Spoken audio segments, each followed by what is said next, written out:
Hello, everyone, and welcome back to the AfterShock Epicenter live stream. I'm your host and the Senior Retail Relations Manager here at AfterShock Comics, RuthAnn Thompson. So we have a very exciting show today. Hello, hello, and we are going to start off because we have an incredible new issue coming out for New Comic Book Day tomorrow, which is Maniac of New York, The Bronx is Burning, and this is the second issue. So we have none other than the incredible artist of this, as well as Buddy Mask, Andrea Mutti. Hello, good sir. How are you? Hello, guys. All good. Thank you so much for having me. Thank you. And be careful. It's ready to go. Yes, yes, da da da. He's coming for you. So we have all of our favorite people already here. Hello, Creed and Sealess E-Man. He actually interviewed you as well for talking about Maniac of New York. So let's jump right into it. So for those who haven't read the first issue of Maniac of New York, The Bronx is Burning, we now have Maniac Harry in the Bronx in a Yeah, high school. So we've kind of yeah. stepped away from this much more claustrophobic feeling of the train, and now we're dealing with the claustrophobia of high school. So Andrea, talk a little bit about for you kind of the different storytelling artistically with this, because like I just mentioned, it's a very different flavor of stress Yeah, for this yeah. one. Thank you for asking. But first of all, as you said, we moved from underground New York City to the Bronx. So we have open space, but at the same time, we have the school. So a very claustrophobic ambience with kids, so innocence victim for forever. And it seems a kind of weird funny stuff because lately some violence happening in schools again, once again, and in that kind of way of storytelling, I think we try to move the violence between two different levels: the reality, sadly incredible, unbelievable, and the second level about the comics, like a crazy maniac but it's funny stuff at the same time. And we try to have a kind of fight, but between the students, they can be hero themselves, and the crazy maniac, unstoppable, crazy, and at the same time weird and funny. The important thing is to be focused about the reading. I mean, this is storytelling, is a funny story, is a fiction story, but we can be subtle within the lines, reading something different. But so this is the line. And in this issue, I'm obsessed about the real location. I try to put the real place of Bronx. I mean, something the streets, the alleys, the schools, something real touchable. I mean, concrete. Yeah, and I love it. I actually lived in the Bronx for about 5 years when I was living in New Yeah, York. So I yeah, love the yeah. fact this is like in my old neighborhood. So have you ever visited the Bronx Yeah, yourself? couple of times, for sure, for sure. Every time I can, Yeah, oh, I when I love. have to do something realistic, and living in America, it's very easy for me. Moving in the real place, take some pictures, the vibes, the colors, very brownish, very gray, some light like yellow, blue. For me, it's fantastic as an artist, as a human being, but I try to put on the paper something real. I mean, I'd like to feel the touching of the reader can touch something, and this is something super funny and I think useful. Yeah, and some of like the dark humor that you're talking about here Yeah, is I noticed throughout this because we're dealing with a school system that now is like completely yeah, held down by like, oh, we're supposed to call this number instead of calling the police. So there's this poor principal who's just calling the same number over and over again, and they're not answering. exactly. Like, please hold while we see if we can help you with your maniac Harry problem, and it just Yeah, like yeah, escalates yeah, things so much while like none of yeah. the adults can seem to do anything. Exactly. I can say a dark comedy, but with some touch of humor, like to cut off the violence and the blood, because it's not a bad blood of the student, of course, but we try to balancing the two different things. It's funny and Yeah, clever again. absolutely. And yeah, yeah. And if anybody has questions on the stream, please let us know. Just type Sure. them right into the chat wherever you're watching this. We actually do have one comment from Ty Whitten who says, I have to say, Muti's art was the most inspiring in 2021. Glad I met him at C2E2. Oh, nice. Thank you so much. Appreciate. I love this guy. Thank you. I appreciate. That was Yeah, fun. and it's Yeah. great too because like I love having you on these streams and having you at the booth because your artwork is so intense and gorgeous and terrifying, and then you are just this ray of sunshine and just so sweet and Yeah. bubbly all the time. It's so great. Yeah, it's funny. Many people told me that about when they saw the first time I painted. Oh, maybe it's a dark guy with a dark coat or something. Nah, it's no, it's not. Yeah, No, it's not for me. It's okay. yeah. It was Yeah. fun. Okay, this is actually a perfect question from C-List E-Man because this kind of goes into one of my questions. So he asks Andrea, will there be I missed it. Will there be a Maniac Harry Bunny Mask crossover soon? Oh, why not? We were thinking about something like that very, very, very often. Why not? I guess, maybe. Now, I might have been, kind of too excited for it, and maybe I was just imagining it. But in issue one, is there a little hint? Is there a little picture of Bunny Mask in the Yeah, corner when the young girl's on the phone? yeah, I there thought is. so. I'd So like it's to on the come. second to last page of the Yeah. first issue. So if anybody picks that up, I noticed it right away. I was like, ooh, I think I see a little bunny mask. Yeah, I like to put here and there some Easter eggs, and we'll see more and more in the next issue. I like it as a reader before. I love this kind of fan service details. It's easy, funny, and we try to build some icon stuff with in the good way. We no take a chance and that's it. It's funny. It's super funny. I like you. Oh, I So get much it. I fun. get it. It's very funny. I also noticed the bottom of her dress has the same type of lineage as the bottom of the was that just me of Bunny Mask dress? Yeah. Exactly, exactly. I don't know. I try to, and sometimes I kind of challenge when I send my video my editors. That you know very well. Okay, guess for you. And Christina Harrington is the best one. It's like she gets everything. Super nerd. Anyway, Yeah. Oh, we have a great comment from JD Smith who says Maniac of New York series seems exactly the type of book that dares you to read dangerously, as all of our shirts say. Yeah. But what else can you say without spoiling for this next issue that's coming out tomorrow for New Comic Book Day? But I really like in this new season a couple of characters. Like the principal of the school is one of the most incredible, crazy, and funny characters of the new series. Because we have Gina, we have Zelda, of course, and they are different between all. And we have something crazy because the emulation of the maniac it became a kind of okay. I can do that. Like some crazy people wear the mask and get a robbery for that with the mask. So we kind of messy stuff because he's a killer, he's a murderer, but at the same time, it seems okay, I can do that. Why not?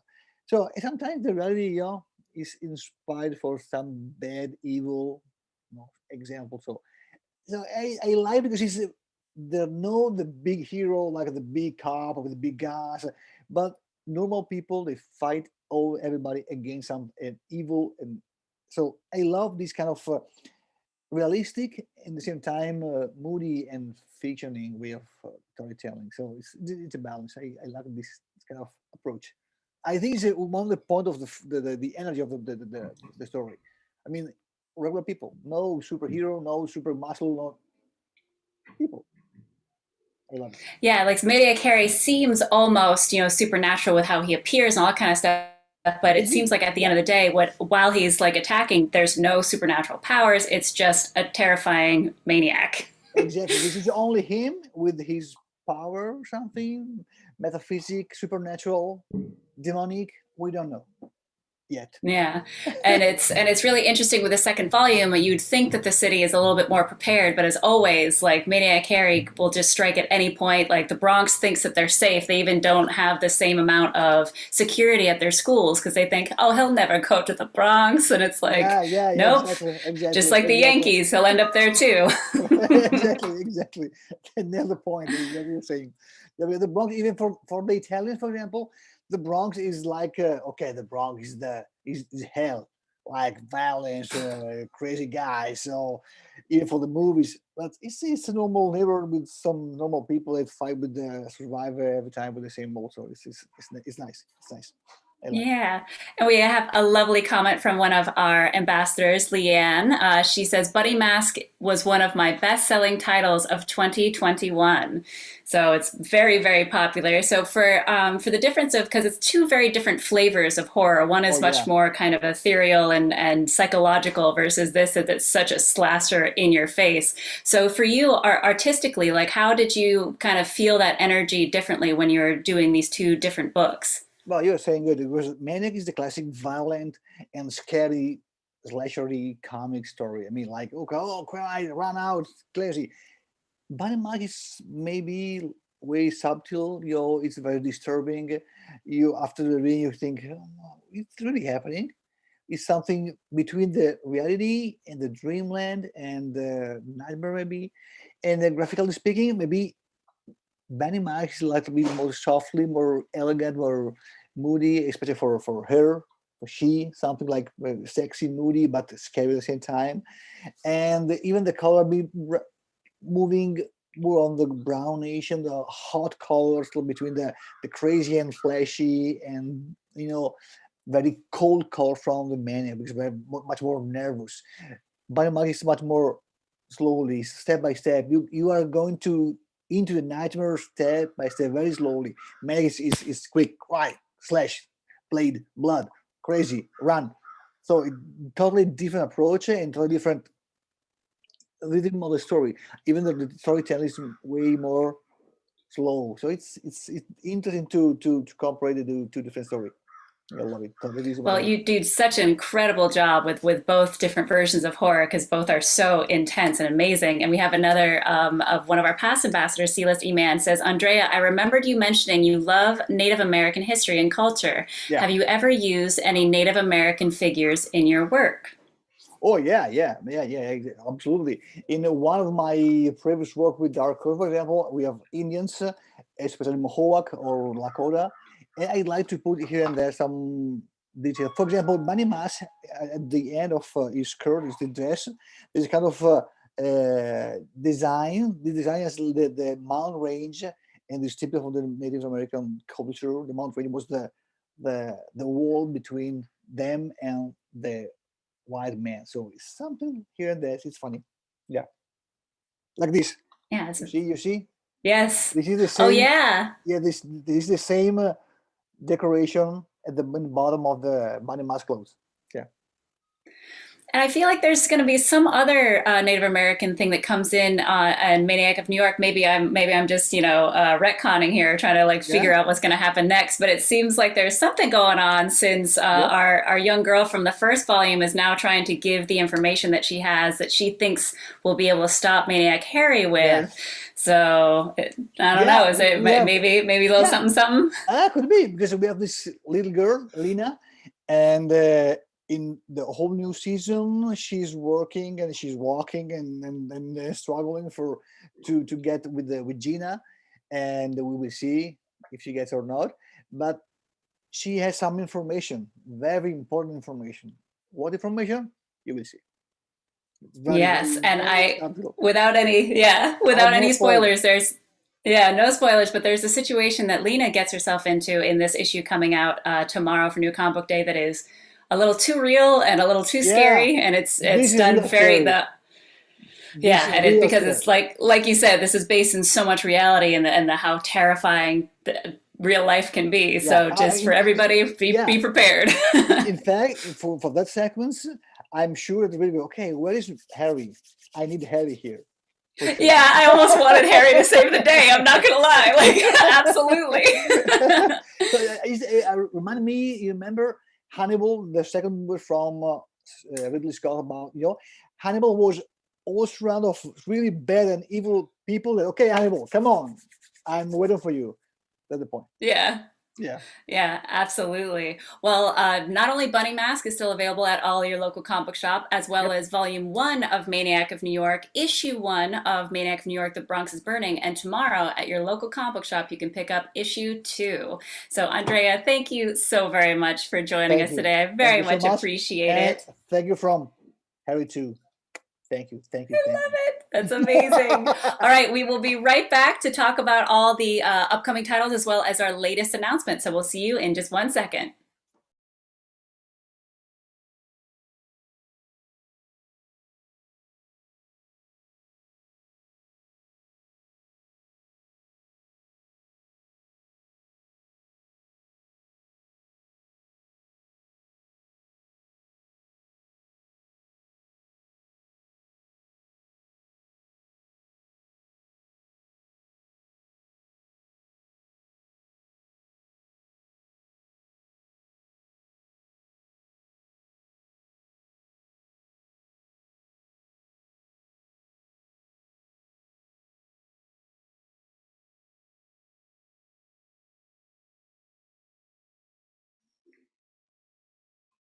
Hello, everybody. Welcome back to the AfterShock Epicenter live stream. That was so much fun. I was so glad that Andrea could just pop on to tell us a little bit more about this next issue coming out. It's so incredible. So make sure that you head to your local comic book shop tomorrow to pick that up. And we have some awesome comic books that are fast approaching as well. So while you're there tomorrow, make sure that you ask them about these titles and get them on your pull list. First up, we have Lollipop Kids. So this is actually, we're doing a reprint for our Seismic Press edition. Since we have our new awesome YA imprint of Seismic Press, we're bringing you this adorable and wonderful title. So this is actually written by Adam Glass and his son Aiden Glass. So this is when he was a bit younger, and artist Diego Yapur, who just does a beautiful job. So the story is based around the idea that years and years ago when immigrants first came to America, they actually brought monsters with them.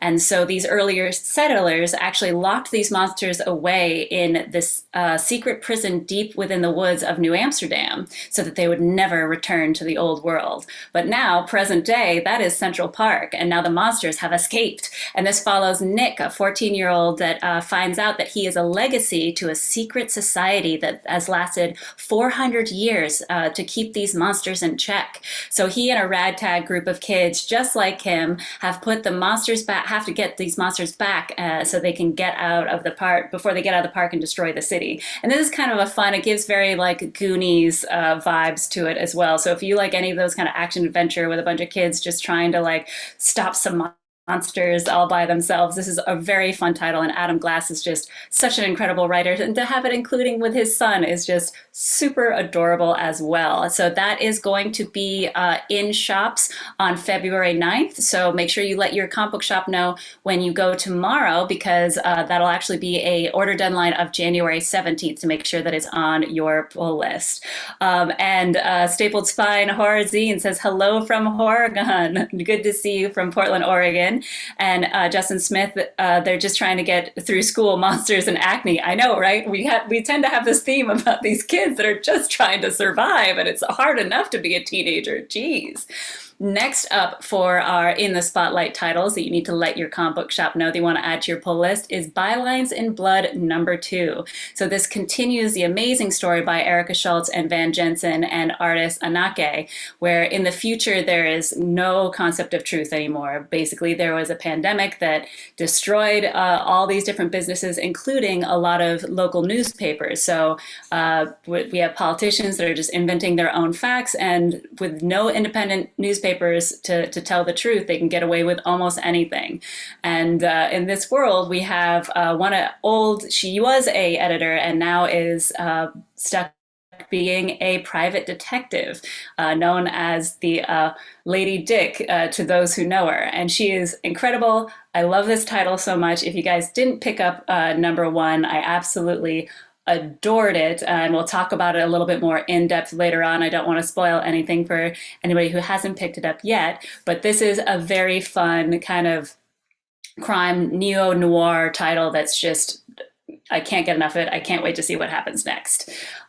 We also had an incredible new announcement today. Speaking of kids just trying to survive high school. So this is called The Ocean Will Take Us. And this comes from the Bram Stoker nominated writer, Rich Douek, which you might know him from Sea of Sorrows and Road of Bones. I know that sounds like it could be one title. It's not. They're two excellent, completely different titles. And artist Carlos Olivieres, this new tale is of horror and intrigue, where a group of high school outcasts band together to fight growing evil in their hometown, because something is lurking in the waters of this bay. And when Casey March tries out for the swim team, he learns firsthand that messing with the social order of his new high school can have dangerous, even deadly consequences. Dun, dun, dun. And when asked what the inspirations for this title were, Rich said, one big one was your classic 80s teen movies like Breakfast Club or The Karate Kid, and others were more recent teenage dramas like Buffy or Riverdale. which I do love Buffy being mentioned as a recent one since that was 20 years ago. Anyways, he continued to say, I thought it would be really fun to take a group of teenage misfits dealing with all the drama of being in high school and throw them into a situation where the stakes are higher than they could possibly imagine. And this will be in shops in March, so we're very stoked about this as well. Sealess E-Man says, oh wow, that one looks fun and great. It's so super fun, and the artwork from Carlos Olivieres is just it's so great. It feels very new, very fresh, but all the terror involved. And for everybody out there who are Aftershock fans and want to be a Aftershock ambassador yourself, we are still looking for ambassadors in Long Island, New York. So if you or somebody you know lives in Long Island and is a huge Aftershock fan, make sure you send them our way. We will get them started right away as soon as possible, bringing some awesome ambassador variants as well as promotional materials to their local comic book shops. So make sure you send them their way. And we also want to start a new segment on this Epicenter where we talk about the titles that came out last week. So let's focus on Bylines in Blood, since that was our brand new title that just started last week. And like I said, the writing is so fantastic. This is a very Jessica Jones-esque, missing without the superpowers or the family drama that Jessica had with her. But we follow Satya, who is just so awesome, so badass. I kind of want to steal her entire wardrobe. That like raincoat with the bright yellow on the inside and the yellow boots to match. I might be making that for myself. Not gonna lie. So if you all would enjoy to see me basically cosplaying some of our characters, I will 100% do that. So this goes into deep detail about not only her past and the work she used to do about telling the truth and making sure the truth is out there, but also the relationship that was between her and her editor, who now has come up to be dead and cannot figure out what happened. And there's also basically a cult who is obsessed with the truth, and they keep cameras on them at all times because that's the only way to live and the only way to prove that everything is true all the time. Lady Grayson, hello, lovely. It was so nice to see you at C2E2, by the way. She says, I love the Dick Tracy coat. Absolutely. That is such the vibe that I get from this coat, and it's so fantastic, and it kind of gives that vibe throughout the entire thing of this very Dick Tracy meets Jessica Jones meets, I don't know, all this kind of really cool stuff. And the mystery is continuing to find out who could have possibly killed her last partner. And it gets very intense. We do see that she comes from actually a very well-to-do family, but she refuses the money and all that kind of stuff. So that's kind of a fun twist to this character that is not usual for these type of storylines.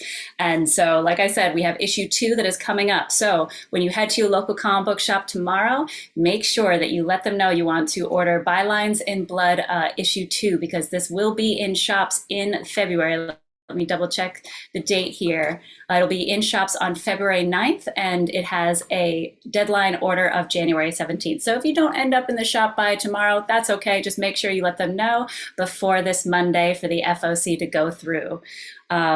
Yay! Lady Grayson just said, oh, it was great to see you too. One of the top moments for me. Yeah, everybody who comes and joins us here for either Epicenter or happy hours, we absolutely love when you come to visit us at conventions. We have plenty of conventions that we are planning, so make sure that you follow us on social media so we'll let you know when we are going to be at our next conventions. Maybe the beginning of April, we'll see. But for all the rest of the time, until we see you again, make sure you stay safe out there. Wear your masks, wash your hands, keep your distance, and only read dangerously. We'll see you all next week for the next Epicenter. Bye now.